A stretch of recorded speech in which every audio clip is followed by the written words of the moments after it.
നിന്നുള്ള വായുക്കളെ പാമ്പ് വലിച്ചെടുത്ത് ഉള്ളിൽ ശേഖരിക്കുകയാണ്. അങ്ങനെയാണ് പാമ്പ് വിഷം ഉണ്ടാവുന്നത്. മനസ്സിലായോ?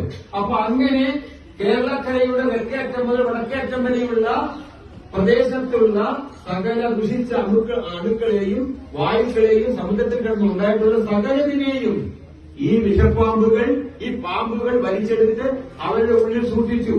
അത് അവരുടെ ഉള്ളിൽ വിഷമായി വ്യാപിച്ചു. പക്ഷെ എന്നാലും അവരെ ഇരുത്തി ഓരോരോ സർപ്പക്കാവുകളും അതിലൊരു കുളവും എല്ലാ ആളുകൾക്കും എല്ലാം അവിടെ പിന്നീട് താമസിക്കുന്ന ബ്രാഹ്മണരെല്ലാം ശീലിച്ചു.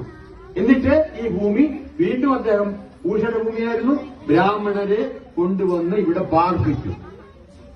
അങ്ങനെയാണ് നമ്മുടെ സംസ്ഥാനത്ത്, നമ്മുടെ രാജ്യത്ത്, അല്ലെങ്കിൽ നമ്മുടെ കേരളക്കരയിൽ ജനവാസം ഉണ്ടായത്. കാസർഗോഡ് നിന്നും ഉള്ള, കാസർഗോഡിനപ്പുറമുള്ള പ്രദേശത്ത് കർണാടകത്തിൽ നിന്നും ഒക്കെ ആളുകളെ, ബ്രാഹ്മണരെ കൊണ്ടുവന്ന് നമ്മുടെ പ്രദേശത്ത് താമസിച്ചു.